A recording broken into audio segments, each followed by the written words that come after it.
I'm going to recite some random things in Tibetan here as a little introduction for myself. It's just something that I usually do before some more formal teachings. And this is a kind of casual weeknight event, but at the same time, it's a really profound topic. So I feel like it would be more appropriate if I start with some more of the ceremonial, hullabaloo here. So bear with me. Ganji Tuji Nizone Dawa Tanji Pangbichur Dambe Juni Dunze Bogo Tamde La Jaza Lokuzon Dorzan Garo Jiri Zambe Makara Japani Junga Sozo Nudian Tertin Jazz Cutter Lama Nama So the Gani Tukoranji Nimbogo Yundang Gunjanga Chita the Nimbo Dunzi Baby Najabo Kunjin Chuki Jabola So de Shicha Kunjin Drola Jiti Jimmy was a young was a Longjin Nanki Najabo Jimmy Limbe Jabla So the Reton Jumbo Shin Junable Combelone Bobby Terti Draw Lundo Juju Johnson Wanjo, Mubanjambi Yana Zoa, the woman Chuki Yinga Portman, and Dusan Sanji Kungi, Ranson Chukungs and Donze Petawi Lamila. Shavla Zoa, the Nelo Topa Jer, Gingelo, Dazo Drovelo Natula Jur, Oh Ganda Chuchu, Dongina, Deja Lama Joa Gans, that Tinder Dambi Chuji Chabana, number the Batata Dershi, Fly Ketan Lutan Nujinge, Drone Tata Me, Kenamge, Draw Kungi Draki Jina, but Tamji Kid the Dagi Chuten to. Okay, so we're here to talk about the perfection of wisdom. And for those of you who were not already joining in the previous months, because we've been going through a set of teachings called the Six Perfections. And so I'll give a brief kind of summary of that to lead us up to where we're starting tonight. So the Six Perfections are what we call the trainings in engaged bodhicitta. And so what we mean by that is that bodhicitta is the primary intention for someone practicing a certain level of Buddhism, we call Mahayana Buddhism. And so that mind of bodhicitta, in most general terms, is an intention to free all beings from suffering and bring them to the state of enlightenment. And so when we talk about bodhicitta in those terms, we call that aspirational bodhicitta. It's the wish to free beings. It's the wish to bring them to enlightenment.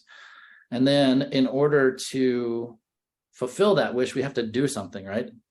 So that's what we call engaged bodhicitta. And so the primary trainings or ways that we engage in bodhicitta is through the practice of the Six Perfections.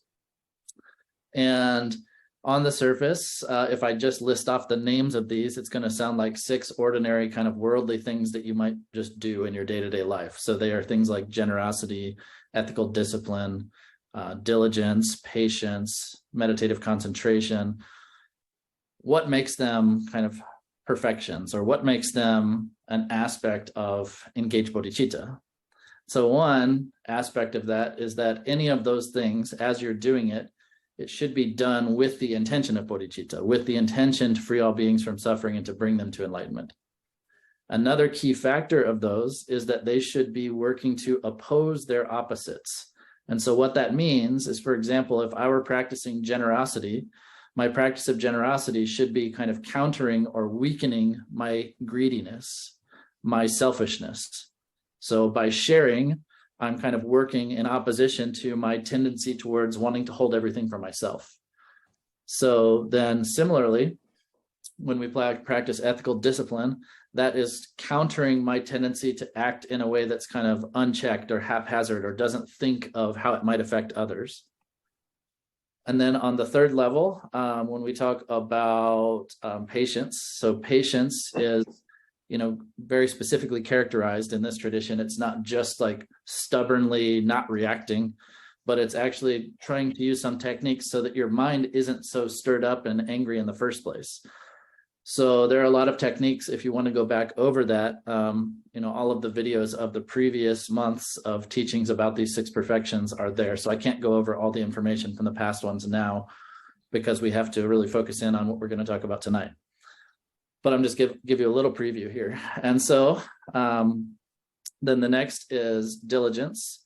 And so diligence is going to counter your laziness. And then meditative concentration will counter your distraction. And then we come to the final one, wisdom. And I'll talk about that in a moment, but I just want to talk about the first five and kind of how those are what we call all six are the trainings in engaged bodhicitta. And so the first 5 are considered methods, which are going to get you kind of ready to be able to even approach this topic of wisdom. So for example, if you don't have a certain amount of meditative concentration, then even if you gain some intellectual understanding of what is meant by wisdom here, which we're going to talk about in a minute, basically it's this idea of selflessness. Then even if you have an intellectual understanding of it, if you don't have a meditative concentration that could act as a support for that insight or that intellectual understanding, then your kind of meditation on that new insight will be very weak and feeble and for example, we often use the example of if you were trying to read a piece of paper, but you were constantly blinking, like rapid fire blinking. It's very hard to actually see what's on the page. Or if you were to put a candle in a room, if there were no wind, it could illuminate the whole room, even if it's somewhat dim. But if there's a strong wind, it will make it flicker so that you can't see very clearly and blow out the candle so that any kind of sense of illumination is lost.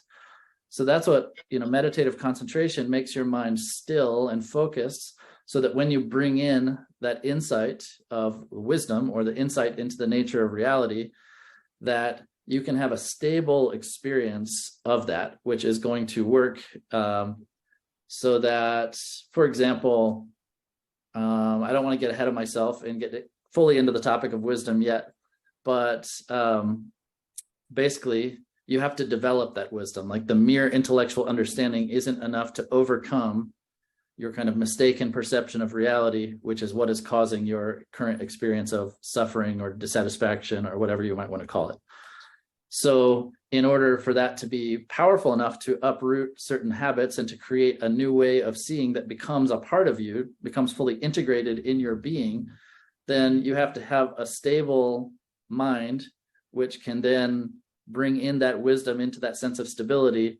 And then that creates a powerful agent, you could say, of change in your, initially, you could say repatterning or bringing a new habit that will counter your old habit. Ultimately, we're not talking about generating habits. I'll get to that later. But initially, that's kind of what you're doing. And so then if we want to talk about meditative concentration, to even get meditative concentration, you have to be pretty diligent. If you just sit for a couple minutes and then give up every time, because you're distracted with your phone or you're just merely being lazy, you just don't want to do it, you're never going to develop that meditative concentration, and or you're never going to develop wisdom, whatever the case may be. Further down the line, if you're constantly getting angry, then that's stirring up your mind. It's creating a lot of negative circumstances around you, which makes it harder for you to get into a stable, peaceful state of mind in the first place. So all of these previous 5 perfections are building blocks, you could say, or techniques for getting you ready to really embody and really pursue this topic of wisdom. And so that is talked about in the very beginning of the text that I'm more or less following the outline of for these teachings. So I've been following the outline of a book called The Ornament of Precious Liberation by Gampopa.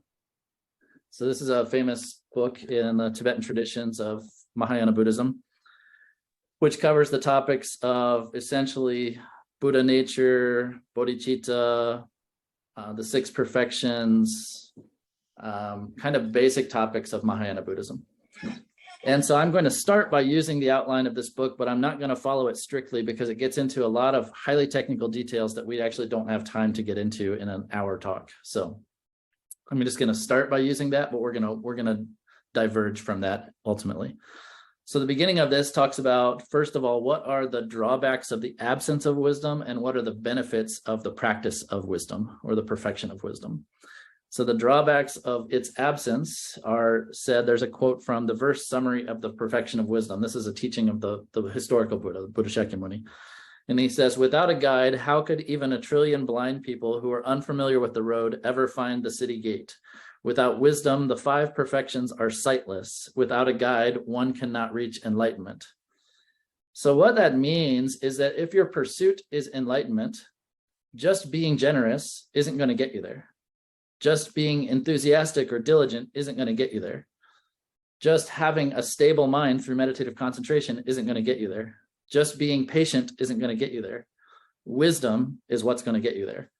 So we often talk about the Buddha's teachings as the path or the teachings which liberate you by seeing the truth, or seeing reality, you could say. But anyway, you'll often come across this term, liberated by seeing. And so what that means is that essentially, according to Buddhism, we are experiencing dissatisfaction or suffering because of a misunderstanding of reality. So we think that there is a kind of singular, permanent, and independently existing me or self. And we think that everything that we experience as well exists in that way, somehow permanent, singular, independently existing. And because of that belief, we call that a grasping at some kind of true existence, or some kind of, the term is like denzin. So it's like grasping at truth, but it's not truth as in what's real. It's like we think that's real. We think this like kind of so-called permanent self, singular self, independently existing self is real. And so because of that mistaken perception in the first place, then we have emotional responses to those, afflictive emotional responses of attachment, aversion, ignorance, jealousy, pride, and so on and so forth. And so if you want to overcome the experience of suffering, you have to do something which directly counters the cause of suffering. So if the cause of suffering is ignorance, then the way to eliminate that ignorance is by seeing the reality. So like if I think that your name is Jack, but your name's actually Steve, then the way that I can overcome that is by learning your actual name. So giving you a gift, or wishing you the best with loving kindness, or wishing you to be free from suffering with compassion, none of those things are going to help me learn that your name is Jack, or overcome my ignorance of thinking your name's Jack when your name's Steve. So I know that's a stupid example, but the point stands. So like the meditations that we do, like we do all kinds of branch meditations in Tibetan Buddhism on loving kindness, compassion, equalizing, exchanging self and other. And all of those are things that are going to help support our path. They're going to help support or stabilize our mind. They might help us release some of our selfishness, but they're ultimately not going to help us directly to overcome that mistaken belief in some kind of seemingly real self, or some seemingly real objects that we're entangled with in the way that we ordinarily act and perceive. So it is this wisdom, which is kind of the eye, which is going to see the reality and kind of cut the root of suffering, you could say. So we'll get into more of what that means down the road. But just to say what this quote is meaning, that the other 5 perfections are sightless or are blind without wisdom. So now it says that what else are the benefits of this? So then, it kind of gives this a follow-up on the other quote. If there were all these people who were wandering alone, then they're easily led to the place they want to get. If all these blind people are wandering alone, they're easily led to the place that they wish to get to if they just have one person who has that vision.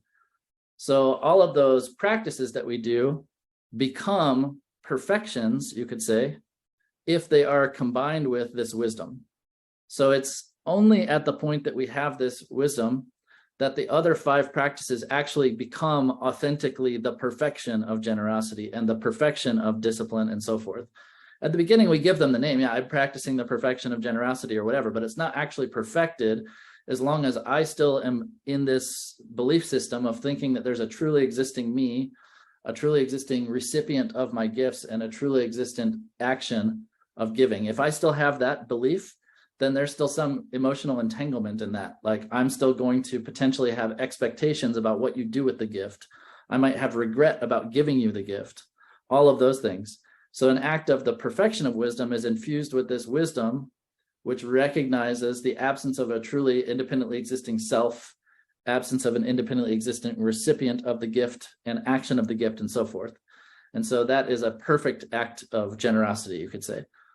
So it is wisdom then that kind of gives the eyes of wisdom to the other 5 perfections, which are said in this example to be like blind people, as in the example. So the other benefits of this, it says every aspect of the 3 realms will be completely transcended by thoroughly understanding the nature of phenomena through wisdom. That's kind of wordy. But what it means is that you will be liberated. They say that the three realms and so forth, this is Buddhist cosmology stuff. We say that, if you want to break that down, we say that we as humans are in what we call the desire realm, or the dimension of desire, because we're dominated by our desire. That's kind of our primary afflictive emotion, you could say. And then there are other beings in what are called the form and formless realms, which are essentially, if you want to simplify it, they are states of very high level meditative concentration, but not imbued with this wisdom. So just merely in a state of kind of, if you want to think about it in a more,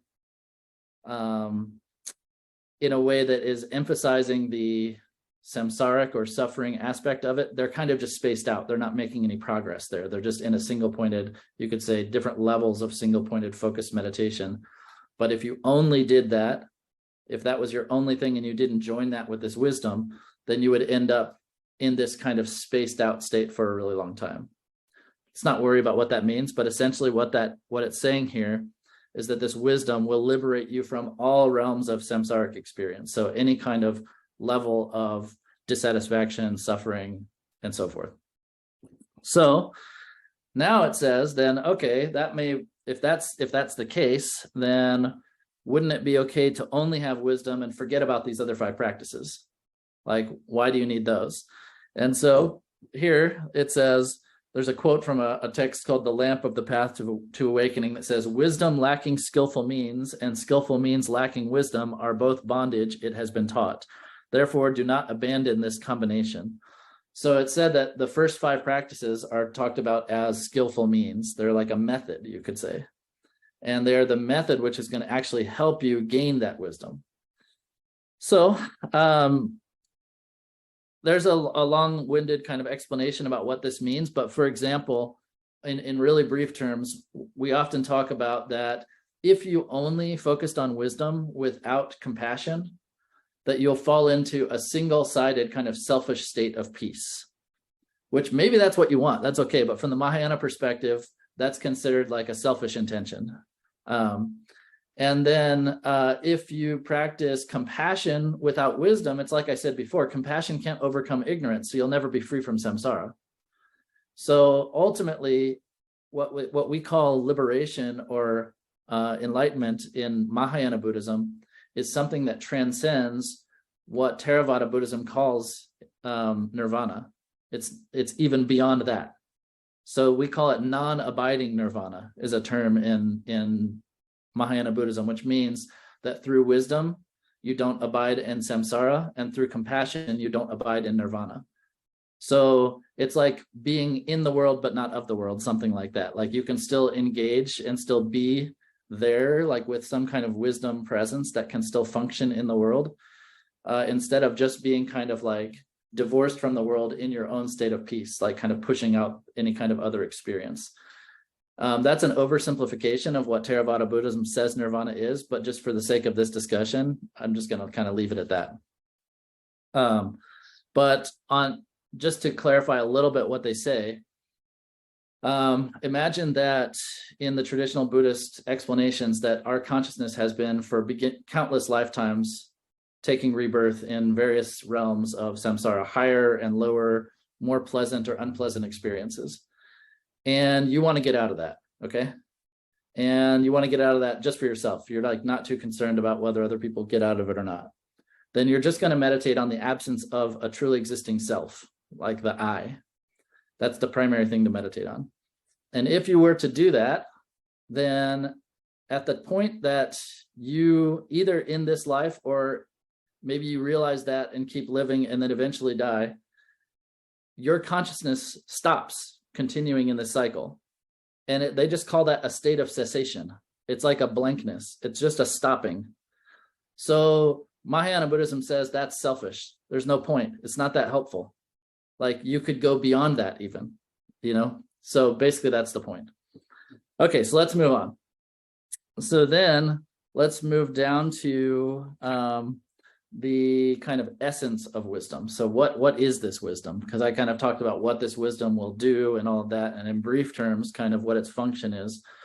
But in more detail, like what is that wisdom? How could you cultivate that wisdom? What is this kind of insight or intellectual understanding that I mentioned before? What would that be? So in this text, he talks about the refutation of a belief in substantial reality. So basically, it's a way of uprooting your belief that there's something like truly independently existing where you think there is this so-called self. So usually start with the self before you start examining other things, other objects of experience. And so now this is where I'm going to kind of divert from the text because it gets into all kinds of other kind of logical reasonings and explanations that I'm going to send you guys some links and things to other things that you can explore about that later. But in an hour, I can't go into all of that and give any kind of a concise explanation about that's going to leave you with something you can hold on to. I feel like it would just be an overwhelming amount of information. So essentially, the idea of the self, according to Buddhism, and this is Mahayana and Theravada Buddhism, same explanation of what the self is, say that it is an idea, basically. It's an imputation, you could say, which is based upon your experience of 5 things. In Buddhism, we call it the 5 aggregates. So aggregate means a collection of things. So basically, we're talking about your sense of self, your sense of I is based on for one, your body. Secondly, it's your feelings. And here feelings is more the bare kind of senses, like pleasant, unpleasant, and neutral. Not like I feel like going somewhere, not that kind of feeling, or I feel offended, not that. Just the bare, like I feel good or bad or neutral about this experience of whatever it may be. Then you have perceptions, like identifying, like I identify this as a pleasurable or unpleasurable experience, or I identify myself as this or that, as a male, as a translator, as a worker, as a father, as a mother, whatever that may be. And then you have formation factors. This is a kind of complicated one. Essentially, it's more like your emotions, you could say. It's impulses, habits, that kind of thing. So basically, like when I see something, I have a primary experience of that, like I'm seeing it, but together with that, there are feelings of like pleasure, displeasure, and neutrality. In addition to that, there's feelings of liking or not liking, or attachment or aversion to the object.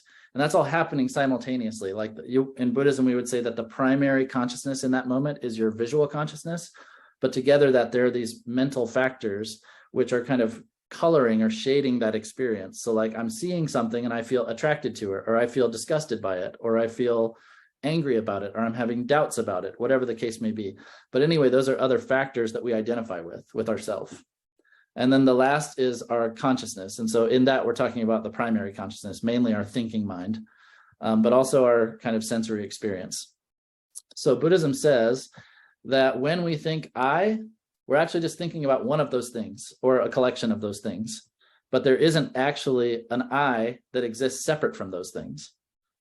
So in some, teachings, they'll have you do an examination of thinking of whether the self is identical or distinct from those 5 aggregates. A more simplified and direct version that we use in a lot of teachings, and that comes also from, or is one of the main reasonings used in Shantideva's Way of the Bodhisattva, is to go through and kind of scan your experience. So you think like, this is going to sound silly at first, but you're going to think, is my hair myself? Are my eyes myself? Are my ears myself? Are my organs myself? Are my thoughts myself? Are my feelings myself? Are my emotions myself? And go through all of those aspects of your experience. And essentially what Buddhism says that you will find is that there isn't a self. There's only an idea of someone or something that possesses or controls these 5 aspects of experience. So like basically what it says is you're going to find my feelings, my body, my thoughts, my emotions, my consciousness, but there's never an actual me who is possessing those things. So if you were to examine that for yourself, I don't want to jump to your conclusions, but essentially what I find is that there is only an assumption that there is some me who is experiencing or possessing or controlling all of these other things, which are actually just on a certain sense, transient moments of experience. So like my feelings come and go, but I identify with them. My thoughts come and go, but I identify with them. My body is changing. It's not a singular thing. Like my body has been changing constantly since I was developing my mother's womb up until I'm now 43 years old here. So I think of all of those things as me, and I think of myself as being permanent, essentially, there's those three factors that I mentioned before of the way that we identify with things as being permanent, singular, and independently existing. So that's another level that you can look at this. Like, is myself permanent? No, because what I think of myself, or what I think myself is actually my body, which is constantly changing, my feelings, which are constantly changing, my thoughts, which are constantly changing, my emotions, which are constantly changing. Is it independently existing? No. All of those things depend upon all kinds of factors. My body depends upon the substances of my father and mother, my genetic material. It depends upon the food that I eat, the exercise that I do or don't do, the external circumstances of my life. My feelings as well depend upon the objects that I'm coming into contact with. They're not stable or permanent, but they're changing constantly according to what kind of objects that I'm in, people, situations, whatever that I'm encountering. I'm going to have feelings of pleasure, displeasure, or neutrality. In addition to that, I'm going to have emotional reactions to those experiences. I'm going to have some kind of like color of my experience of like, dislike, attachment, aversion, ignorance, doubt, hesitation, enthusiasm, joy, faith. It's not necessarily negative, positive, negative, all the realms of experience. And none of those things are permanent, independently existing, or singular. And so I know a lot of this might just sound obvious, because I think to the modern kind of mind, a person who has done, a normal realm, a normal course of study in a normal school, it's obvious to know that none of these things are permanent and none of them are independently existing, that they all depend upon other things for their existence.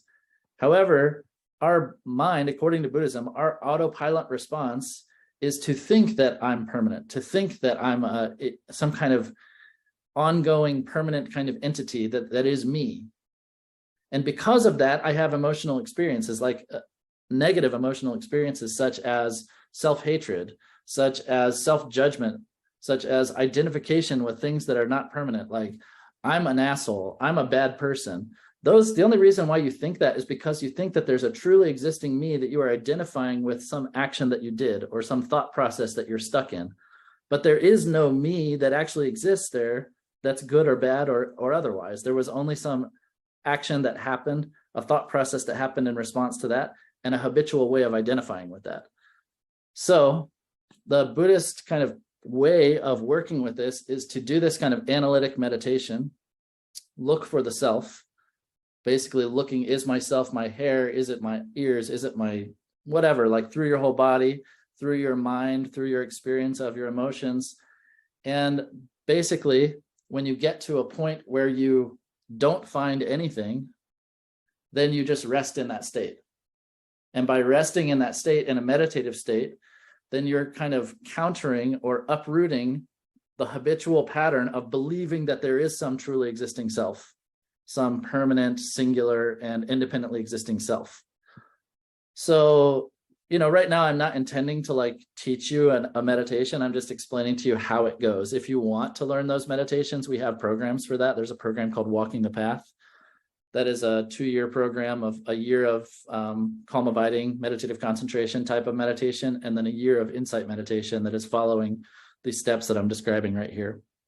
But anyway, so there's a famous quote from Shantideva, and I'm going to come back around to what I said before about how this is creating habits to change your old habits, but ultimately it's not about creating habits. I don't know if you remember I said that, but that was maybe a very confusing statement. Now I'll explain what I meant by that. So basically the idea is, so Shantideva says in the wisdom chapter, it's the 9th chapter of the Way of the Bodhisattva. He says that by developing, I'm translating off the top of my head. I don't have a written version of it right here. And sorry, for those of you that don't know me, I studied a lot of traditional stuff in a monastery in Tibetan, and I have a lot of the quotes from the text memorized in Tibetan. So I'm often translating from Tibetan into English when I'm explaining this stuff. So he says, that by meditating on or creating a habit for seeing things as not real, you overcome or destroy your habit of thinking they were real. But later on, you also have to let go of that. So what he means is that initially, the way that we can overcome our habit of thinking things are real is to meditate in a way where we're trying to see that they're not real. But even that, ultimately, thinking that they're not real is also still just another thought. It's still like an overlay, a conceptual overlay into reality. So I think even that is a little bit hard to digest. So let me go one step further. When we talk about the idea of selflessness or emptiness, it doesn't just apply to my experience of an I or a self, but ultimately it applies to everything that we could experience. So everything that we could think of. So even when I'm trying to think of what is the nature of reality, the nature of reality, we would say, is selfless, or it is. And when we say self, it gets a little confusing, I think, in English, because you usually think of the word self as myself. But you can also think of a thing in and of itself, or the self-identity of a thing. And by a thing, I mean literally anything that could be experienced, anything that you could know or experience. So the idea is that nothing that you could ever experience exists in and of itself. In the same way that you examine the self, you could examine any other phenomena, a moment of consciousness.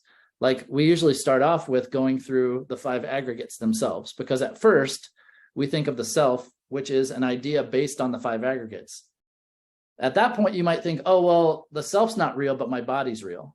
Or the self's not real, but my feelings are real. Or my self's not real, but my emotions are real, or my consciousnesses are real, or whatever. So we apply those same types of reasonings. There are a lot more different ways, specific ways of examining different types of phenomena.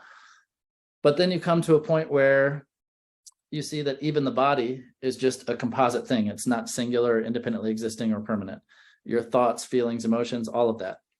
So basically the idea is that things are beyond, in their ultimate reality, things are beyond anything you could ever think about them or try and say that they are this or that. And in Buddhist terminology, we call that the freedom from all conceptual elaborations. It's a technical term that gets used in Buddhist texts a lot, the freedom from conceptual elaborations. So if I were trying to say in my previous example that the ultimate nature of reality is that they lack true existence, even that word, trying to point to it and say that the lack of true existence is their ultimate reality, that's still just a conceptual elaboration. That's still just another thought about it, which is still somehow binding my mind to a belief system about reality. I know this is really heavy stuff, like really far out stuff, so bear with me. But the idea is that, let me explain a little bit about the difference between single-pointed concentration and calm abiding meditation and a state of mind which has transcended all thoughts about things. So they're both the same in that they are lacking any thinking about reality, but there's a big difference in them, okay? So if you develop single-pointed attention through calm abiding, your mind can come to a state of stillness where you're not thinking anything, okay? But that state of stillness is lacking insight into the nature of reality. It's just stillness. It's just a blankness. And in that blankness, what happens is your thoughts and emotions and habitual patterns become dormant. They kind of go to sleep. And the reason that happens is through the power of concentration initially. When you focus your mind on one thing, the power of your mind that was flickering into other things, like other kind of thoughts and habits, becomes lesser and lesser and lesser. Those of you that have done a lot of shamatha meditation, I know some of you are in the Walking the Path program right now, are probably experiencing this.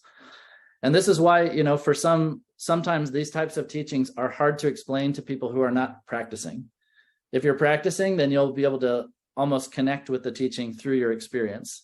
And if you're not, sometimes it can sound like a really far off kind of idea. So anyway, in that, those thoughts are kind of like calming down, becoming more settled, you could say, but they're not going away, actually. If you stop meditating, you'll fall right back into your patterns, okay? And the reason comes back to what I said before, that this, in the same way that compassion isn't a direct antidote to ignorance, shamatha, calm abiding, focus, single-pointed focus, also is not a direct antidote to ignorance, to that fundamental ignorance of believing in a truly existing self. So just calm abiding is going to calm your mind, but it's not going to cut the root of samsara. It's not going to eliminate your ignorance from the root. So then, in addition to that calm abiding, we bring in these insight meditations, teachings. So you go through, you do this analytic process of, and just to give one more clarification, not all Vipassana is this analytic. In Tantric Buddhism, there are other kinds of Vipassana that don't necessarily go through this process, but in the general Mahayana Buddhism, and in our way at Namchak of preparing people to go into Tantric Buddhism, we have you do this analytic process to start having an experience of emptiness through an analytic meditation that's going to serve as a really good foundation for future practices of Vajrayana Tantric Buddhism. So, sorry, that was an aside. But now, you bring in the analytic process to your stabilized, kind of calm mind through shamatha, and you come to an insight of, at first, like I said before, your insight might be there is kind of an absence. It's an absence of true existence or a lack of true existence, but that's still kind of a belief. So that belief itself is still something which is obscuring your actual experience of reality, because the experience of reality should be one which is free from anything that you could think about it, whether in positivistic or negative type of terms. You know, it is or is not anything. So initially, the idea that things don't truly exist is important to cultivate, because it's going to overwhelm or eliminate our primary habit that's creating our suffering, which is the belief that things do truly exist. But even the belief that they don't truly exist is still just another overlay, another conceptual overlay, which is obscuring your true vision of reality. I don't know if that makes any sense. I hope it does, but it's kind of like, yeah, far out stuff here. So I don't have a lot of time, but I did want to talk a little bit about the two truths, because this is one thing that where people get really confused and really kind of lost in some of these teachings about selflessness and emptiness, is they think, okay, if things don't truly exist, then why am I suffering? If things don't truly exist, then is everything like, I don't know, should I just give up, or does nothing matter? That kind of thing. People get into kind of nihilistic tendencies. And so one really crucial thing when we talk about reality is we talk about it in two terms, the conventional truth and the ultimate truth. Even the term conventional truth is a really bad translation of a word that literally means entirely fictitious truth. So some translators will be so bold as to translate it as fictitious truth. I do in some of my own translations. I don't in the books that I translate, because I have to accord with other people's opinions.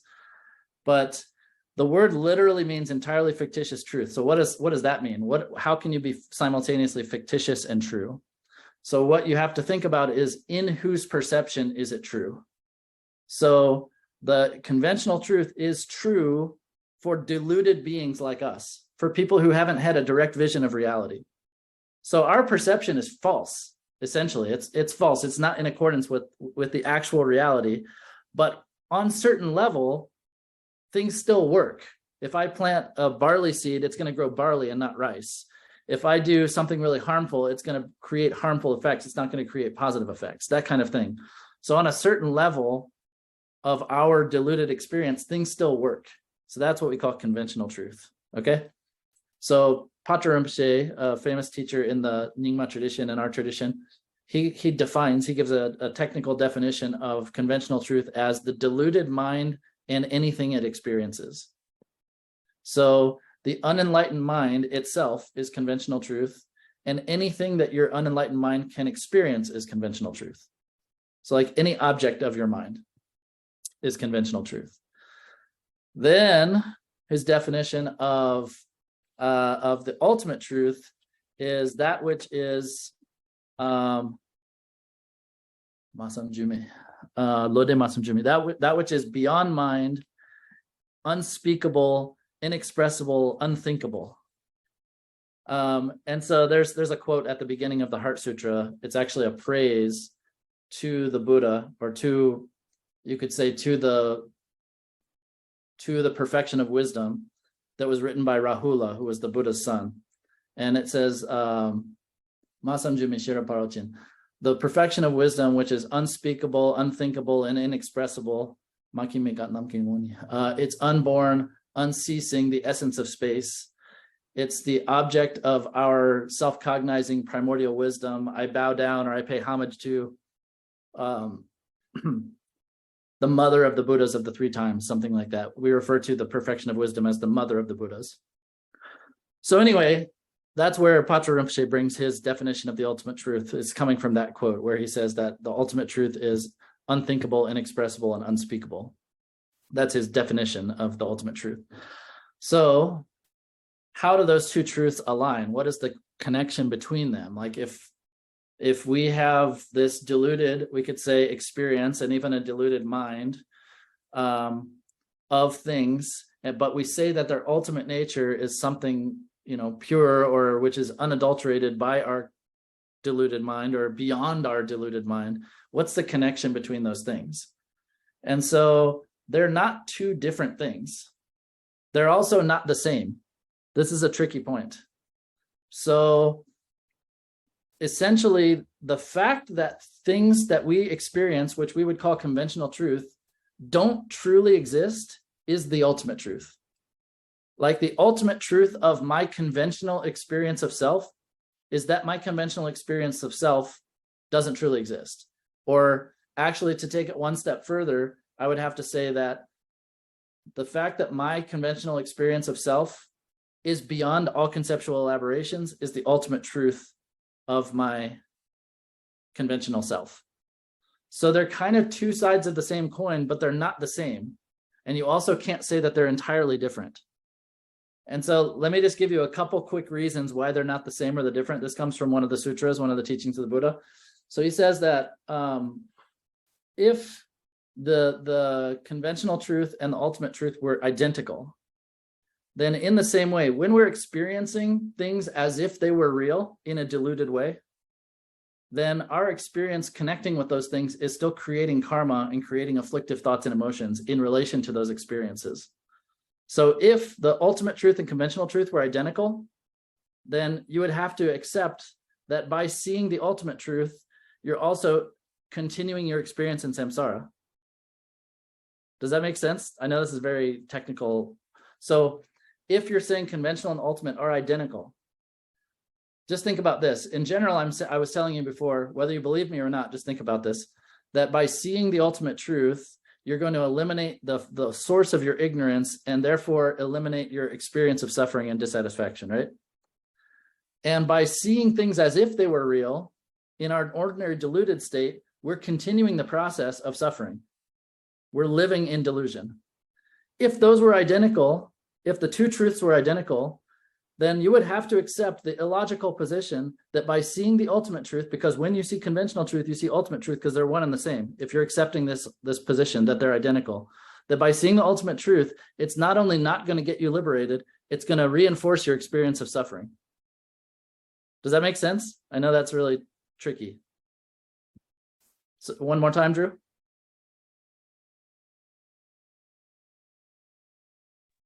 I'm sorry, that would be the nature, the cyclical nature of samsara, right? Yeah, like that you're observing or like meditating on or experiencing the ultimate truth would continue your experience in samsara, basically. So that's an illogical, consequence of the position that the two truths are identical. Okay? If you said that they were entirely separate, then meditating on the ultimate truth of some conventional experience would have no effect on it. Like for example, I have a conventional experience of self, right? And now I'm going to try and meditate on the ultimate truth, which is the ultimate truth of my conventional self. But if those are entirely separate things, totally unconnected, then my meditation on the absence of a self would have no effect on my kind of autopilot grasping at a seemingly truly existing self. It would be no point in meditating on the ultimate truth if it were completely separate from it and unrelated to the conventional truth. So this gets into another like discussion about that the two truths are neither identical nor entirely separate, but they're kind of like two sides of the same coin. It's two ways of viewing the same thing, but the two truths themselves are not identical. Does that make sense? I know this is like a really technical point, but it's really important because what happens is a lot of people start to think about this idea of emptiness or selflessness, and then they get into this whole thought process about like, I don't know, it can lead into a dark place if you don't actually understand what emptiness means. Okay, let me come around to one more point. So emptiness actually allows for, or you could say validates, conventional truth. So what I mean by that is that if things actually were not emptiness, so we use the word emptiness often for selfless. It's the same, kind of the same word, but used in different contexts. If things were not emptiness, what would that mean? So in technical terms, that would mean that they truly exist. If they truly existed, they would be permanent, singular, and independently existing, meaning they don't rely upon other things for their existence.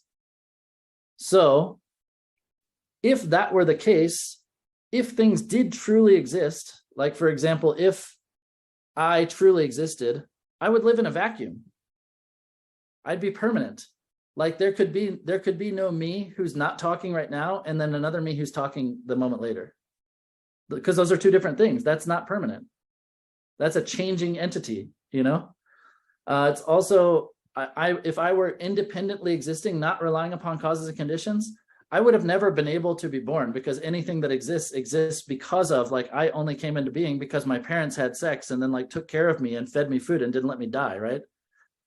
So nothing exists which is truly existence. True existence is like an artificial way that our ignorant mind grasps at things, but there is no such thing as true existence in reality. So my whole point in saying this is that it's only because things are empty that dependent arising, our conventional experience of dependent reality, even works. If things were not empty, nothing would work. So the reason why I'm saying this is that I think a lot of people get into this idea, they think about emptiness, then their idea of emptiness is actually making them feel like nothing matters or nothing exists. It's quite the opposite. It's actually because things are empty that things do exist and that things do work. But that's not the way our autopilot kind of responses function. Like our autopilot response, or our autopilot like habitual pattern of mind is to think that things exist permanently, independently, and singularly. So basically, a way that we talk about this often is that the two truths are a union. So, and when we say union, still, once again, I'm not saying identical, but they're kind of like two sides of the same coin. So emptiness kind of infers dependent arising. Dependent arising infers emptiness. So like, if you understand that things only dependently exist, then that is another way of understanding emptiness. Another way of understanding emptiness is to understand that things arise in dependence on other things. But I would say that dependent arising is a slightly more coarse or obvious level of understanding emptiness, because if you only understand emptiness as dependent arising, you might think that there are truly existing things that come into being in dependence on other things. There's still like some tendency to think, oh, but they actually do arise, don't they? I don't know. That's a tricky point, but you can get stuck in the idea that even dependence truly exists. Sorry, I'm weaving webs here, I think, a little bit, unintentionally.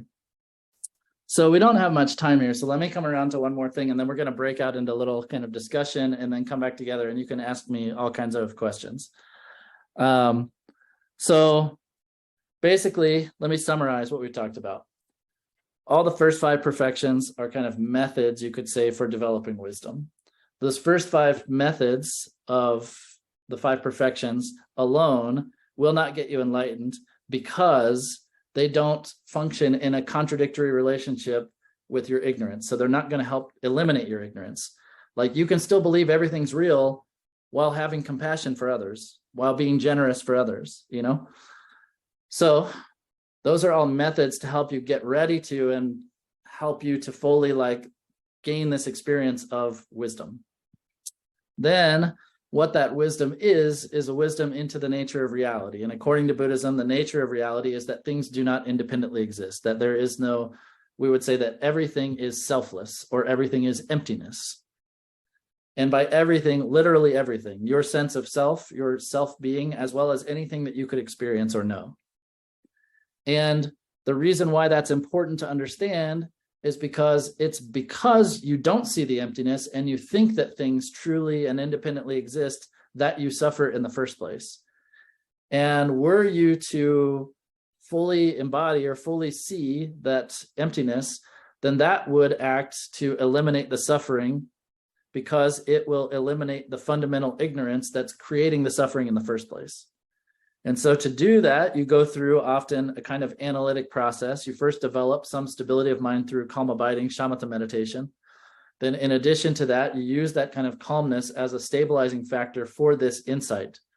To gain the insight, then you do some kind of analytic process of examining yourself, looking for the self. Like, is myself my hair, my eyes, my nose, my tongue, my thoughts, my feelings, my emotions, my consciousness?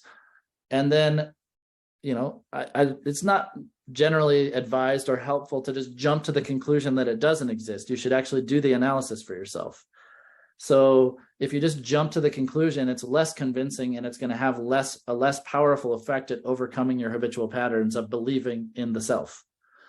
So you really need to do the analysis, even though I know it seems obvious. Like at first it's going to seem like, oh yeah, of course. Like it might not seem obvious, you know, for different people, it's different. So then after you have done some meditation on the selflessness of the I, then you often would turn that to objects of experience, to other things in your reality, like this table that I'm sitting in front of, the people that I experience, other people, or the 5 aggregates themselves, which are the basis for your idea of the self on your body itself. So you do the analysis like, is there a truly existing, independent, permanent, singular body? Are there independent, singular, truly existing feelings, emotions, thoughts, all of that? And, you know, you would come to a place where you're gaining kind of this direct, you know, at first it's inferential, it's not direct, but an inferential, like meditative experience of this lack of seemingly true reality. And so eventually what is a still somewhat conceptual, still somewhat inferential, meaning that you're still relying on reasoning, you're still like relying upon an analytic process to get you to the understanding that things don't truly exist. Eventually that becomes a direct experience. So in the Buddhist teachings on the 5 paths, they talk about, you don't need to remember this, but there's like path of accumulation, the path of joining, the path of seeing, the path of meditation, the path of no more learning. And essentially they say that on the first 2 paths, you're still working in a somewhat conceptual way. You're not having a direct experience of selflessness. There's still some conceptual process that's bringing you to an experience of selflessness. And at the 3rd level, which is called the path of seeing, you'll have a direct experience of selflessness, which means, so I told you that there is this, the kind of ultimate nature of reality is the freedom from all conceptual elaborations. So you'll see that the object that you're perceiving, or maybe at this point, you're just thinking of it as anything that could exist. You're not necessarily looking at one thing like a table or yourself or whatever, but you'll see that object is free from conceptual elaborations. And in that moment, your mind actually goes into a state which is free of conceptual elaborations. So at that point, your mind and the thing that it's seeing are no longer separate. It's like you are in a direct experience of reality. That's called the path of seeing, you could say. And then from then on, it's like, you know, a few quick skips down the street and you're a Buddha, basically. You know, they talk about this thing called the path of meditation. And there's these, you know, whatever, these different moments, the 16 moments and this and that, path of the, anyway, the unobstructed law path, the path of instant, or the path of liberation, all this kind of stuff. They talk about these different distinctions of paths, but it happens like really quickly, basically. Like from the time you have a direct experience of reality to the time you actually become a Buddha is pretty quick. But from now, having just a conceptual understanding to getting to the direct experience can take a really long time.